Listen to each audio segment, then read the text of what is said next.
Hello, everyone. Good morning, and welcome to this episode of the Social Club at the End of the World. And on this segment, we are focusing on the topic of refreezing the Arctic. And I want to welcome the fine gentlemen who are joining us today. And by the way, everyone is welcome to join these. So just look for the link either in the video that I just posted a few minutes ago, called Invitation to Join Video Conferences. I've also posted it on my Facebook and on my Google+. So feel free to join. Just click on the link and you'll be one of us and we can all see you. And let me welcome Adam from Olympia, Washington, Dan from Chicago, Jason from Long Beach, California, and Michael from the south of France. Voila! Welcome, everyone. All right, great to see you all. I'm going to go on mute. Well, I would love to hear, since, of course, Jamin presented and Adam was in attendance and participated in the most recent Sierra Club dinner program. Maybe a little bit about that as it pertains to our topic today on refreezing the Arctic. I watched it, by the way. I listened very carefully and even recognized Adam's voice. Okay, Mike. Well, I guess I should take the floor here. I went to the meeting down in Berkeley, and Guy McPherson, Professor Guy McPherson, was there, and I have a lot of respect for the man. He's definitely an authority. However, I did ask a question that I don't feel that I got a good answer for. And so I asked, looks like Alex is joining. No, Alex and I had a good... Alex, welcome. How you doing there, buddy? Yeah, I'll just say hi, continue on with what you're saying. Alex and I had a great conversation about this. So I asked McPherson if it was possible that we'll call them the powers that be, or the elite, just for short, and I don't know who they are, but the people who have the most control and kind of are up above looking down on everybody. If I were them, I would look at the planet and say, hey, we need a massive population reduction in order to live on the Earth. And then so I started doing some research and looking into the HAARP technology, which was developed by Nikola Tesla. And then we built the first HAARP antenna array, I think in the early 90s. And since then, what I found out is that and it was a 5 gigawatt. And since then, I found out that they've got a 100 gigawatt one now built in Europe. And they also have other ones that are similar technology. So hey, Adam, what is that technology? What is HAARP? HAARP, it stands for High Frequency Active Array Research Program. And what it is it's an array of antennas that covers multiple acres. It's like the original HAARP was, I think, 180 antennas that were 72 feet tall each. And what they do is they're able to, from my understanding, what I've read and stuff is they're able to take energy and focus it onto the ionosphere. The ionosphere rides up and, in our atmosphere about 100 miles out roughly.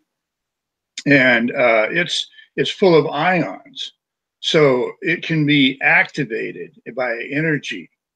So this was part of the Star Wars program that Ronald Reagan brought in. Remember, and he was telling us, well, what if we had a defense system where we could shoot missiles out of the sky? Well, in order to shoot missiles out of the sky, you would have to have a pretty sophisticated system. So now today, from my understanding, they have multiple HAARP sites, and they've developed the technology. And they can shoot my understanding is they can shoot more than one beam from energy beam from these HAARP sites. And these energy beams are huge.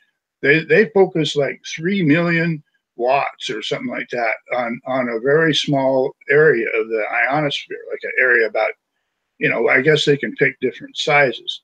But if they can send out multiple beams, I mean, lots of multiple beams, and program those, the sending out in a computer, essentially they could play the ionosphere like a synthesizer. I mean, because they send out these beams of massive amounts of energy, and basically what they do is they heat the ionosphere, and they lift the ionosphere. So it's kind of like a tent laying flattened on the ground, and you go pick up the tip top piece of the tent and you lift it up.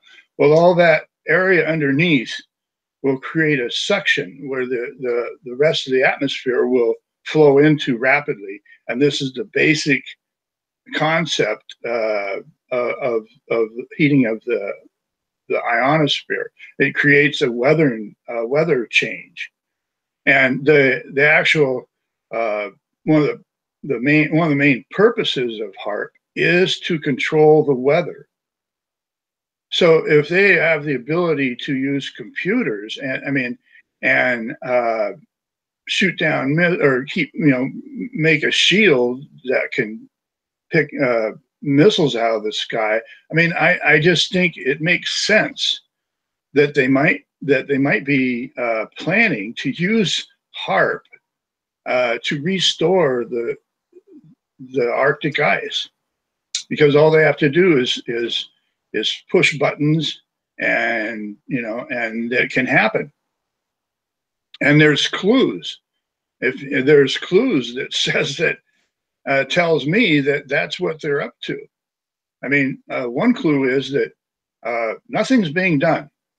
And Guy McPherson, he says, well, if we had the technology to freeze the Arctic, we would be using it. Well, scientists have proven that even without HAARP, we do have the technology to freeze the Arctic. So how come we're not doing it? Or Guy McPherson says we don't have the technology.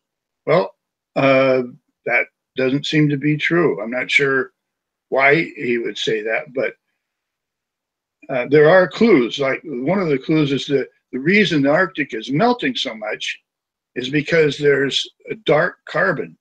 The president of Finland, when he spoke with Donald Trump, he explained the dark carbon concept. And the dark carbon is putting darkness over the Greenland and the Arctic ice. So it's making the ice dark and making it melt faster. So if I were one of these elite and I wanted to reduce the population by melting the polar ice cap, and I wanted to hasten it along, I would. There's two primary causes why this dark carbon. One they say is coming from dirty Russian power plants. The other one is burning of oil fields. Now, I have seen pictures of burning oil fields, and from what the president of Finland said, it sounds like those oil fields, and I don't have this documented or looked up, but I need to. But I'm thinking from what he said that those oil fields are still burning. So if they're still burning, why would that be? I mean, unless they wanted the Arctic to melt faster. Adam, could okay, I, kind of jump in on what you're saying? I've noted some of you may be familiar out in somewhere. There's a website called geoengineeringwatch.org, which is run by a guy named Dane Wingington, I believe. And it focuses on things like HAARP and the solar radiation management that probably has been going on by the military. And the thing is, so what you're saying, it's kind of a, as I say, it's an empirical question. Either that's possible and somebody's going to know that, or it's not. That probably could be determined.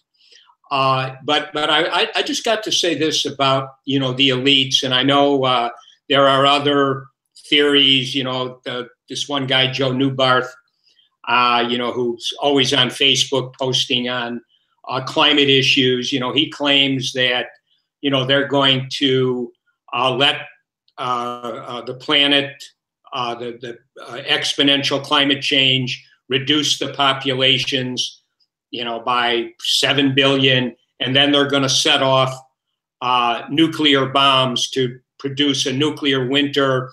Then people are going to go underground. They already have their spaces for about 12 to 14 months, and then they can reemerge. But here's to me, any of these kind of theories about what the elites are doing, it all boils down to, you know, if they are doing it, that is something which is immoral, it's unethical, and it shouldn't happen. It's just that. And it's, you know, I don't know what words you want to use to describe it. It's, you know, it's almost treasonous to the world's population. I don't know if that word really applies here, but it's something that should be discussed. And anybody, any of the elites, you know, whether, you know, I've heard the Bush family, other, you know, these elite families have their underground bunkers down in, you know, South America, you know, somewhere. The thing is, that's something which shouldn't happen. You know, if everything is going down, the last people in the world who probably ought to be given an opportunity to continue to live are these wealthy elites who have been directly or indirectly responsible for the implosion on the planet. And they ought to be going down like everybody else if that's what happens. And the idea that, you know, even to have that out there, it disgusts me as a human being to hear it. You know, I mean, the idea, I understand it, and I understand why people would think, oh, well, we got to save ourselves and our wonderful families. And, you know, that's just a emotional, you know, kind of reaction to the threat. But the idea that you would do so, you know, that you would just encourage, facilitate the ultimate implosion of the planet with your plan to hide out, that is disgusting. And it can be discussed. You know, that's something that we ought to be discussing within the context of radical, you know, collective intelligence. It's one thing. I just wanted to say that. All right. So these are some really interesting speculations and hypotheses as to what the elite might be doing with technologies that they have control over. And certainly as information comes in, as any of us gets access to any relevant information, I'm sure we will share it. But it sounds to me like beyond speculation, and, you know, based on knowledge of the HAARP system, it sounds like it's speculation about what they might be intending to do with the HAARP system. It sounds, just from what I'm hearing, there's no evidence that they're actually taking any concrete measures in this direction, other than, you know, chemtrails in the sky and whatever other, you know, evidence there might be. So what I'd like to talk about, it kind of shift gears, is, you know, what can be done to refreeze the Arctic, including the use of these various technologies, and how might we actually get there from here? You know, it's one thing to say, oh, well, we could do this and we could do that, but how do we actually get there from here, right? As well. So with that, let me go on mute and hear people's thoughts. Well, so one of the things that we could do to refreeze the Arctic is, from what I understand, is use HAARP technology. I mean, I think it's already there. And if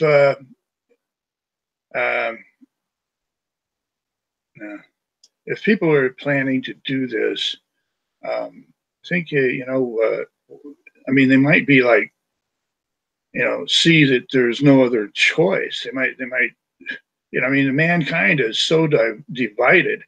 They might look at it and say, well, how are we going to get everybody to come together?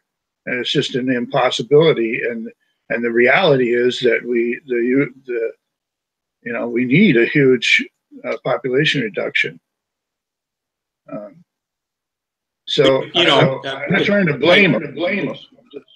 Yeah, but when we talk about a population reduction, which is something which has been discussed, for just decades and decades, and the thing is, the question becomes, how do you want to reduce a population?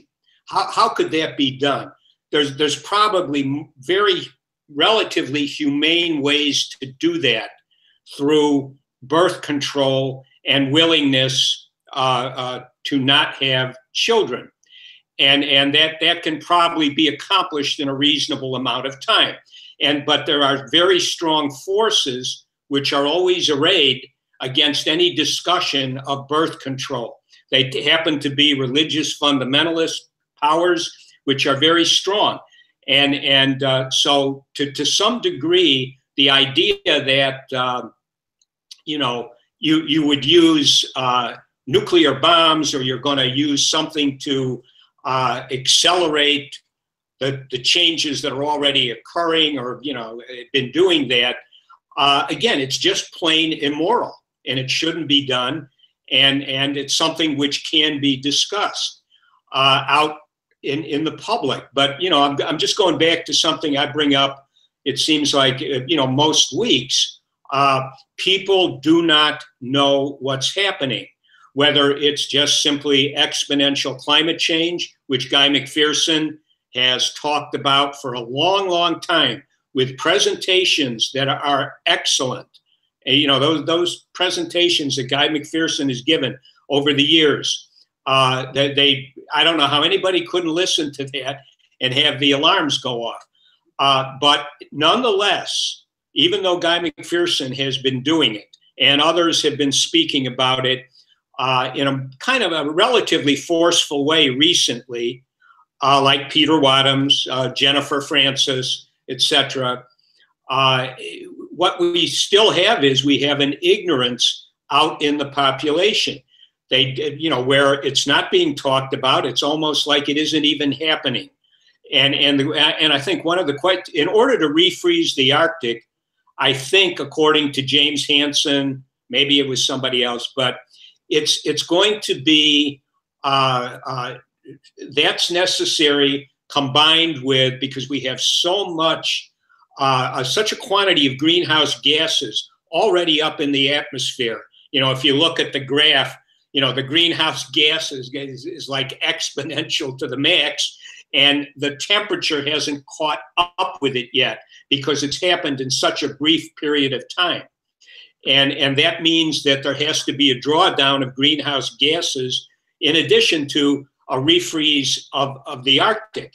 And which, because if the Arctic melts down as it's doing, and, you get the blue ocean event, that means that we may have tremendous quantities of methane gas released into the atmosphere, which will further accelerate the exponential process that's underway. So these things have to be done in a way, both of them. And the thing is, according to Hansen and I think others, it's enormously expensive to do it.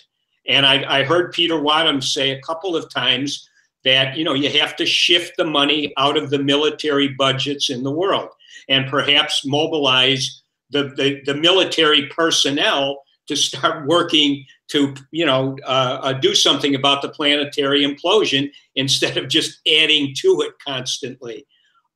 So these are tremendous issues. Again, Jamin has said conceptually, to refreeze the Arctic, you need some sort of I think he calls, the geoshading intervention to, be able to deflect the incoming solar radiation. And you also need something, because we've already gotten to the point where you know, you have warm air. You know,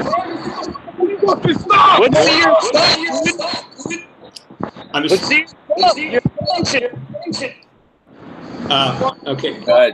Jason, you got to mute. Jason, thank you, Jason. Back to you, Dan. Thank you, Jason. Okay, so you know, we already have probably all of this because the Arctic's been melting down.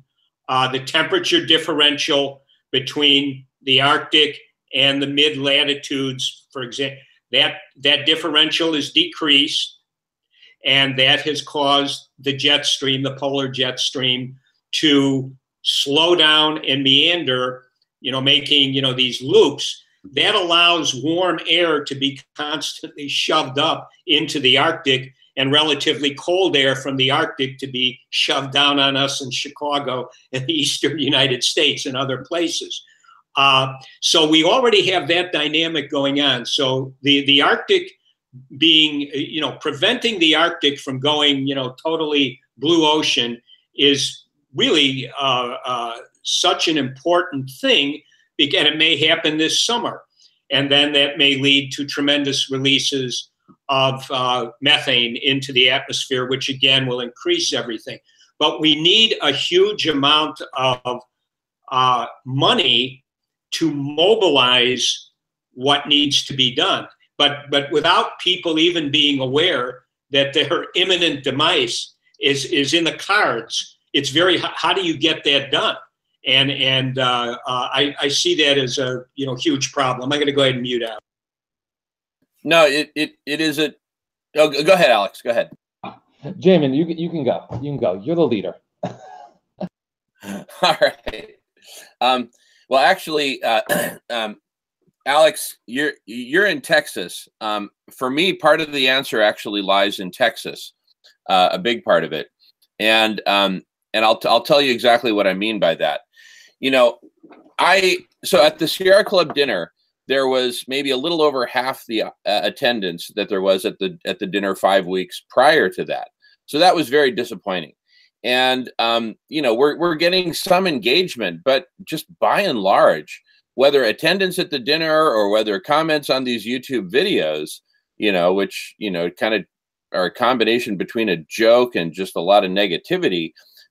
What we're not seeing is humanity coming together in a serious way and saying, all right, let's deal, right?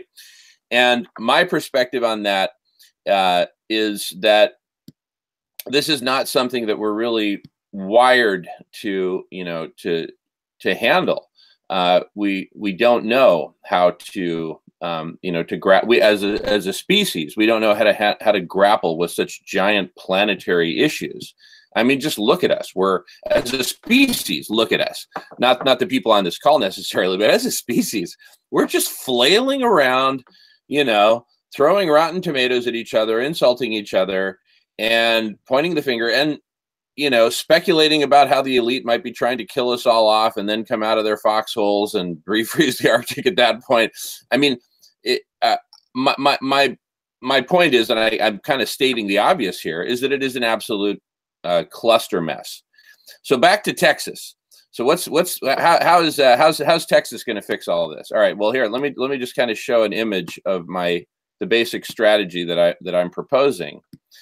All right. So, sir, does everyone see this image on the screen with the two arrows, the red arrow, the blue arrow? Yes, no, maybe. See, I can't see you. Yes, I see it, Jamin. This okay, man. Okay, and just, you know, I can't see y'all when I'm screen sharing like this, so just jump in. But anyway, the red arrow is the path that we're on. I think most of you have seen this. More and more organized crimes against Mother Earth, and leading to mass extinction, including human extinction, basically a hell on Earth. So we need an off-ramp from this highway to hell. And the off-ramp that I'm proposing, one off-ramp that I'm proposing, is that we focus precisely on eliminating these organized crimes against Mother Earth, but that we do it in stages that makes it very palatable for humanity. the first stage is getting rid of criminal drug cartels. Everybody hates criminal drug cartels. The next stage is getting rid of all forms of organized crime. And then the third and final stage is getting rid of all organized crimes against Mother Earth. And that's really the biggie. And you know, a lot of people have been focusing directly on this and, you know, doing, you know, whether they're turning off pipeline valves or staging protests or shutting down banks or whatever, they're going directly after those who are responsible for these organized crimes against Mother Earth. But my strategy is that we actually get the vast majority of the population with us. And the way I'm proposing to do that is by starting with ridding the world of criminal drug cartels, which I've been leading the movement here in the state of Washington to rid the state of Washington of criminal drug cartels. The only problem is that the people of the state of Washington have not been stepping up and saying, all right, let's do this. And so in the absence of engagement from the people of the state of Washington, I've been working on a plan to go to Texas and to wage a serious campaign this summer in the state of Texas. Because everybody knows that you don't mess with Texas. Straight up. So I'm going to come down with my Darth Vader costume and all my music gear and amplification and everything. And, you know, and I'm going to start off in Dallas, Texas. And I'm going to, in addition to a big sign that says criminal drug cartels out of the state of Washington and criminal drug cartels out of Texas and don't mess with Texas, I'm going to have a big sign that says Big D, you know, Big D for Dallas, Dallas the Big D, Big D or Little D, Big D or Little D. How about it, Texas? Are we going to go kick the shit out of these criminal drug cartels? Yes or no? Or are we going to let them just mess with Texas left, right, and center? Last time I checked, the folks the good people of Texas don't really like people messing with them.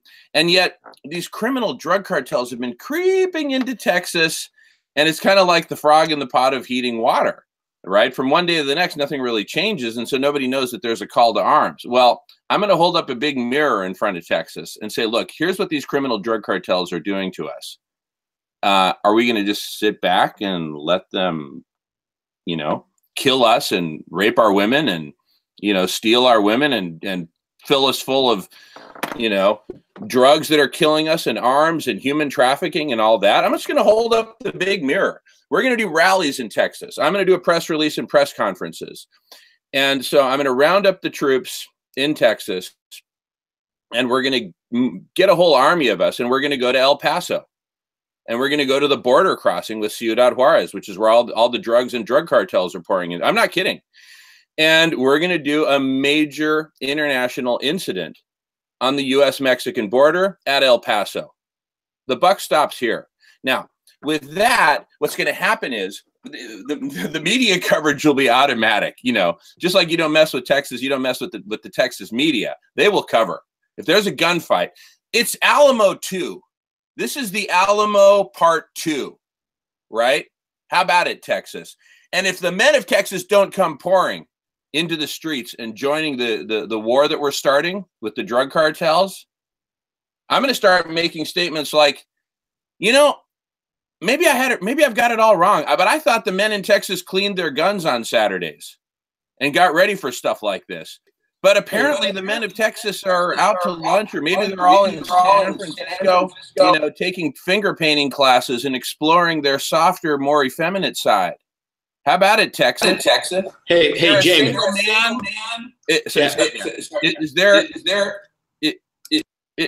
Is there a man left in Texas? If I have to, I'm going to get aggro, right? And but look, I've got faith in the good people of Texas. I think they're gonna come out and join me. And the cool thing is, once we do this international incident on the border of Ciudad Juarez, and people around the country see what's going on, You're going to see people showing up with signs that say criminal drug cartels out of the state of Indiana, criminal drug cartels out of New York, criminal drug cartels out of Illinois. How about it, Dan? Now, see, here's the thing. Now we're talking mass movement. Now we're not just talking, you know, a few dozen bearded liberals at a dinner in Berkeley, right? You know, talking and talking. No, this is war. And you see with this, what's going to happen is this will be the beginning of not a gunfight in El Paso, not an old-fashioned, you know, 1800s gunfight in El Paso like they're famous for. No, this will be the beginning of a bloodless revolution. Why? All of us are going to get together and demand of the federal government the repeal of prohibition. And as we knock down the Berlin Wall of prohibition of drugs, Humpty Dumpty, perched way at the top of the wall, is going to come tumbling down. Those are the criminal drug cartels. A bloodless revolution. We get rid of the cartels, and then we go through the next two stages. We get rid of all forms of organized crime, and then with the momentum we have, the anti-crime momentum, we turn the spotlight on organized crimes against Mother Earth. So all the dudes who show up with their motorcycles and their shotguns in El Paso to the rallies in El Paso, I'm going to say, all right, we got rid of the drug cartels. Now let's go after the folks who are going after our mother. You know, it's one thing to stand up and defend your state, defend your land. It's another thing to defend your mother. They're messing with our mother. They're messing with Mother Earth, right? But we need to get up in arms. Now you want to go on something else? Now you want to go drug cartels? I mean, don't you have enough to do? No. What's this have to do with refreezing the Arctic? I'll answer. Let me answer. And then Alex has something to say. But my point is this, Adam. To refreeze the Arctic, we need mass mobilization. To get mass mobilization, we need to do something that will get people off their sofas and onto the streets, right? And we're primates. We're human beings. The thing that motivates us more than anything else is this. And I'm going to say it in caveman terms because this is timeless, okay? I'm going to say it in very caveman terms. I'm going to talk to Alex, right? Because he's in Texas, okay? And it's Alex's turn next. Alex, enemy tribe coming to kill us and steal our women. Let's get them. Back to you, Alex. Jamin, I love that. I love the enthusiasm. I love the heart. You know, I go through my day and like everyone I talk to is boring as fuck. So it's just nice to see anyone I talk to has like emotion with what they do. I greatly enthusiasm, and I'll come up to Dallas if you come to Dallas. I live in Austin, or wherever you go. I've never been to the border, by the way. I've never been to south of San Antonio. But I guess I don't want to criticize you because personally I have no hope. I don't think there's any chance this happens of refreezing the Arctic. But you know, you have a time problem. I hate to say it, like. You have a science and a time problem. You have to refreeze the Arctic by whenever you think it will melt. If you think it will melt this summer, you have to do it by this summer. And that's just something. And you also, I don't think, as I think some other people mentioned, it's a awareness problem. It would be nice to have 90% awareness, 50% awareness. It's a power problem. Like, right, even if you have, you know, the Republican tax bill, I hate to go there, had like 80% disapproval. 80% of people didn't want it, but they passed it anyway. You know, you need to take power and make Trump do X or make, you know, Koch brothers do, you know, I don't care. Imagine the power figure is all one, right? You need to take power. Now, raising awareness, I love it. I do. I've been in my protests, my many protests. Nothing happens really. But that's why I don't see anything happening, because at the end of the day, you know, you have to take power, and power concedes nothing without a demand. That is my favorite quote by Frederick Douglass. And I guess I already revealed my hand in that.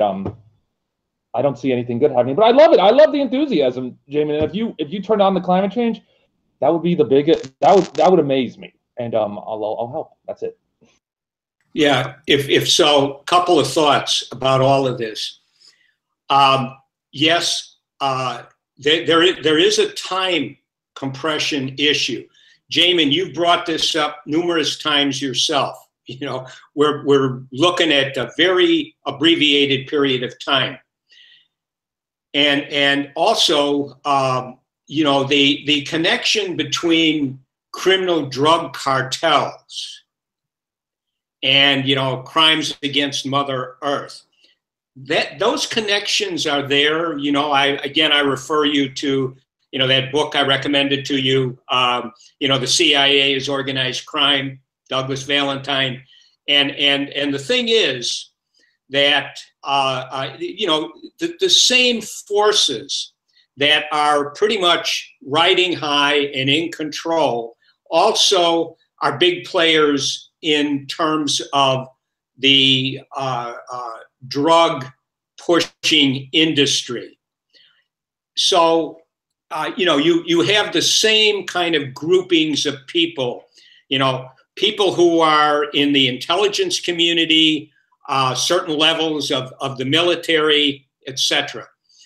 So there are these connections. I maintain, as I've said before, the only way that people are going to wake up and get themselves activated is if they understand they are looking at their own death, actually dying.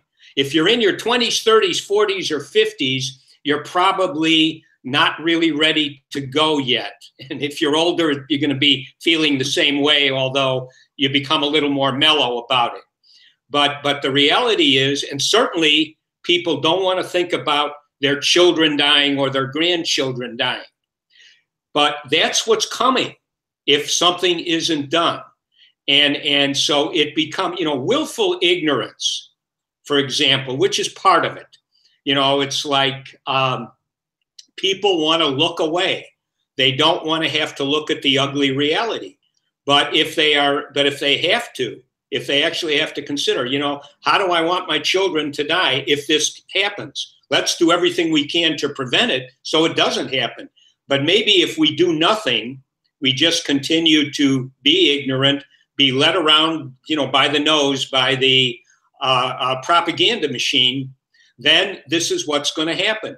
And you know, maybe you want to start to think about what you're going to do when the shit hit, you know, the proverbial shit hits the fan, and also to maybe think about what can we do in this very limited amount of time before we get there to maybe prevent it or to mitigate the damage. And again, without people facing up to the reality that will be coming. You know, I didn't listen to all of the Sierra Club meeting, but I did listen to certain parts of it. And I remember Guy McPherson at a certain point, he was saying, you know, basically his message was, you know, we're talking in terms of the nuclear power plants. You know, some people maybe need to sacrifice themselves, you know, be willing to do that. And he was saying, you know, I'm willing to do that. And of course, I believe he definitely is.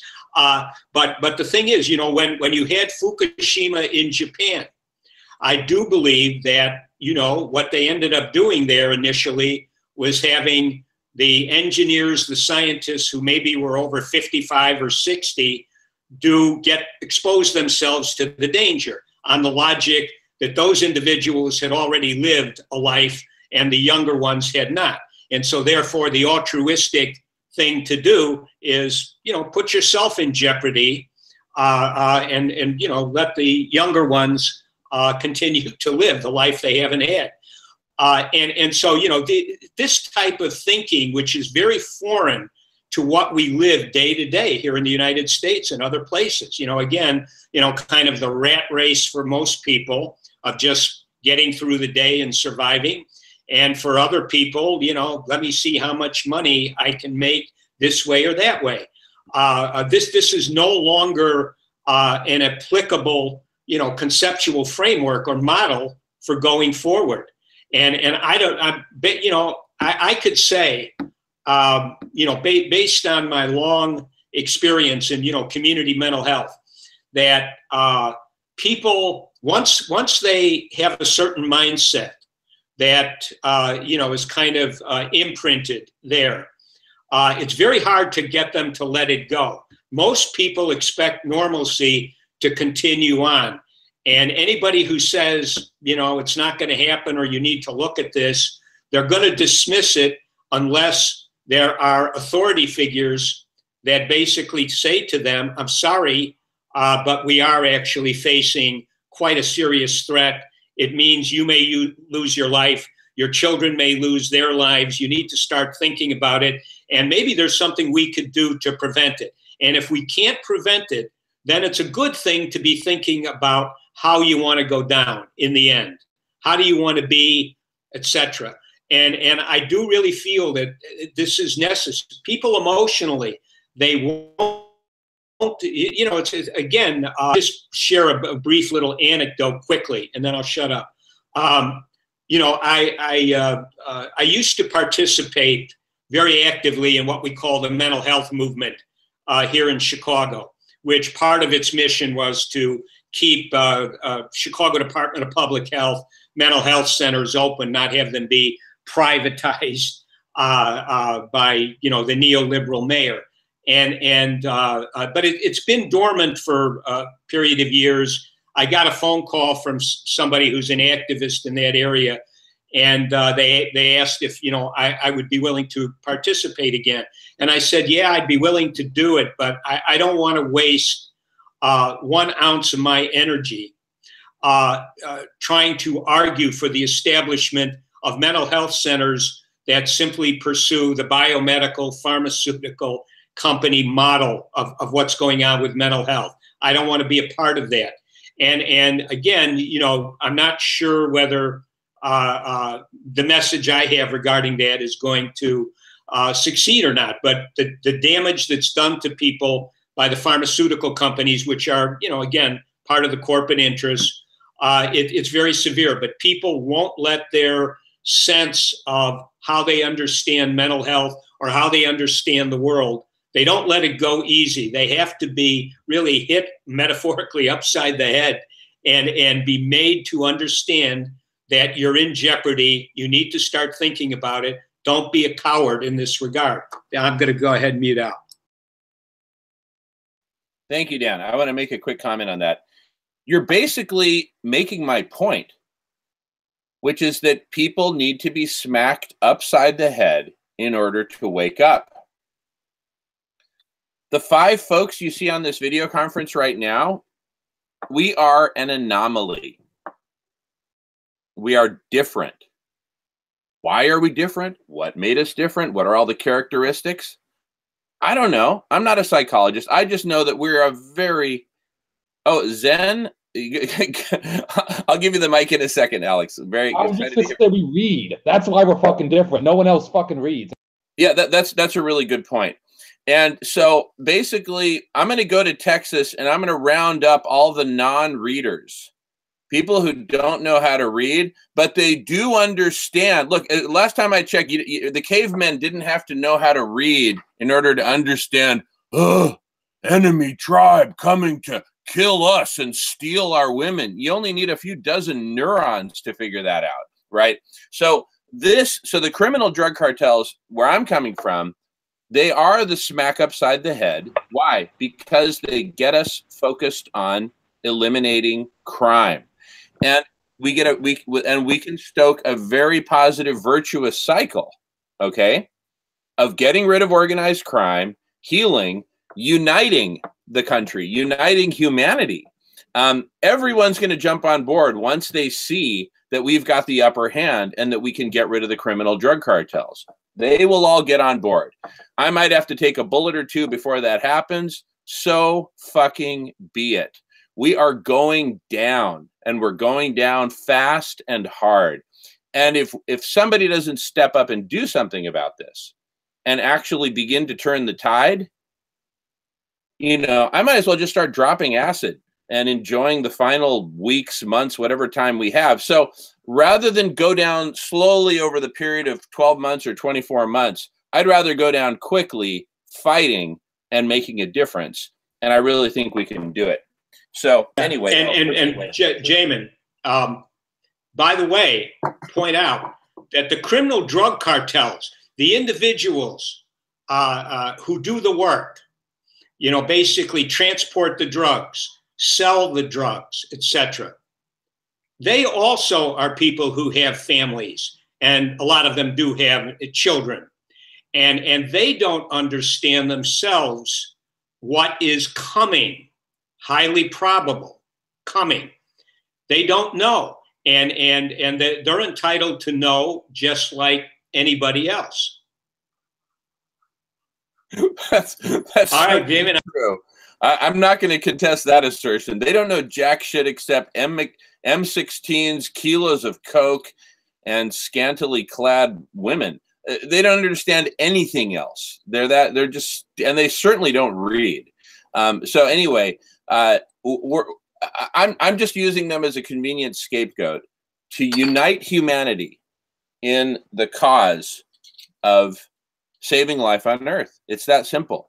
Everyone will line up to take down the drug cartels once they see that we've got a winning strategy. And to build a winning strategy, we're going to Texas. Texas is the place.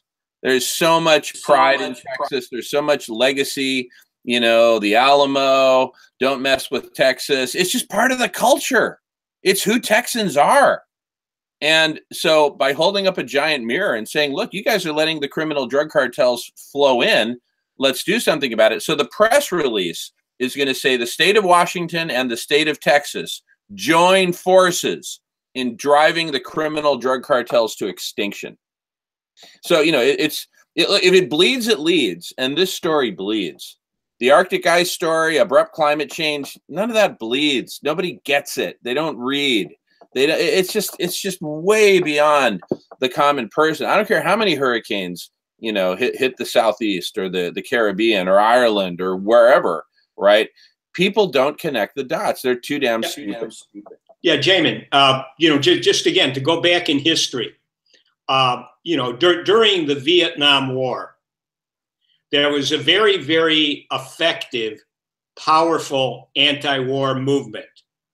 And part of the reason that actually came to fruition, in addition to all the energy and sacrifices that a lot of people made, was that they actually showed on the news accurate depictions of what was going on. The napalm being dropped, the firebombing, the horrible unnecessary destruction, and also the body bags of over, you know, what was it, 57,000, 58,000 people in the U.S. military coming back dead, not to mention all the ones maimed and damaged. So that was shown to the public.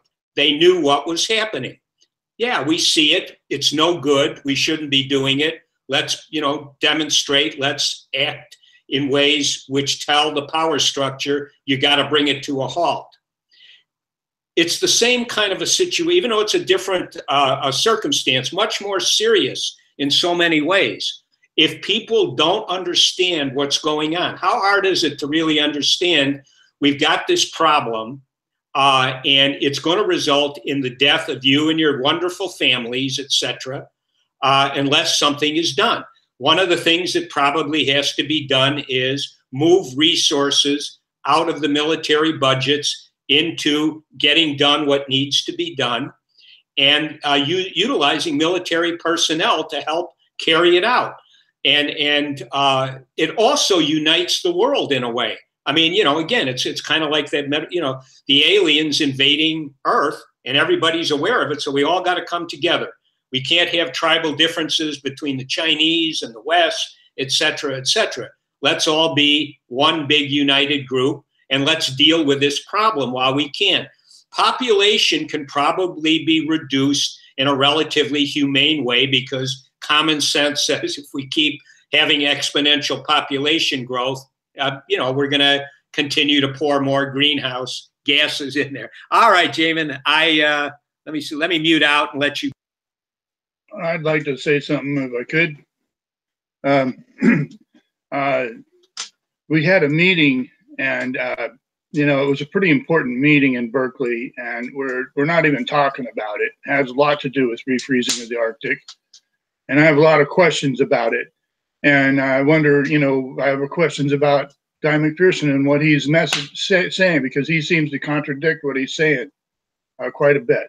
But if you don't want to talk about it, that's fine. But if you want to go down this rabbit hole of drug cartel issue, I'm not going to follow you.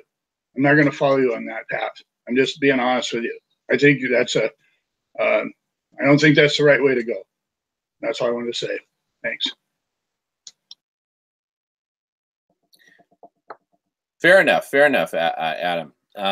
So we're going to have to wrap here in a couple of minutes, since the topic of the meeting and refreezing the Arctic at the Sierra Club dinner was addressed. I at least want to comment that Guy McPherson, prior to the dinner, stated that he did not have any hope that we could refreeze the Arctic. And he cited the fact that during the winter months, the past several months, when there was no sunlight at all in the Arctic, no refreezing, there was no appreciable increase in volume during the winter months. And that's when it's supposed to be, building back its stock of ice. So I thought that was significant. And other than that, I mean, we've speculated on ways that we could refreeze the Arctic. And I am absolutely willing to go there and see what we can do. But we first need a movement, and we need some resources. We need a lot of people on the case talking about this and exploring it. And so, Adam, to your earlier comment, and I'll just screen share here for a moment, just to show some of the images. The criminal drug cartel campaign, and here's the poster that I used for the campaign here in the state of Washington. And I'll just show some other images. This campaign here, this is a picture in the lead story at the University of Washington's daily newspaper. This campaign can be parlayed and pivoted at the appropriate moment, per my previous slide, my earlier slide, to this, to waking up people about abrupt climate change and saying, this is a battleground too, and this is where we're taking the battle. But you first have to rally the troops. Right now, nobody's getting rallied for nothing. And that's really the biggest problem that we face. I think even bigger than the climate change problem is the fact that humanity is totally asleep at the wheel. If humanity were to wake up, we wouldn't. If humanity had woken up 30 years ago, we wouldn't be in the mess that we're in today. And if humanity wakes up today, we won't be in as big a mess a year from now, 2 years from now, if we mobilize. The key is waking up humanity and mobilizing humanity. So anyway, I'm going to go on mute. Here any last couple brief comments, because we got to end this to start the next one on radical collective intelligence, which I'll send out to everyone. So I'm going to go on mute just for a couple of minutes, and then we're going to wrap in 2 minutes. Okay, just quickly. Yes, Guy McPherson is correct to point out, and I think we've mentioned it here in one of our discussions, that we had winter in the Arctic, no solar radiation getting through, just completely dark. And yet we still have a meltdown. But we have to take into account that there are other factors going on which are connected to the incredible amount of greenhouse gases and warming that's going on.